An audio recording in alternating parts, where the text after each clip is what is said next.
interpreto a Juana Mayor.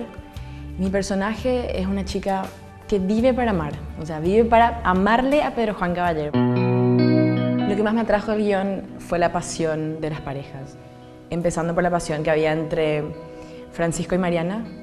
Me encantó que se pueda crear ese juego, digamos, de amor entre los niños, un juego muy sano, muy fresco. Me gustó muchísimo también la otra historia de amor, justamente de la vida real de Pedro Juan y Juana, porque la historia de la película también tiene mucho que ver con la vida real.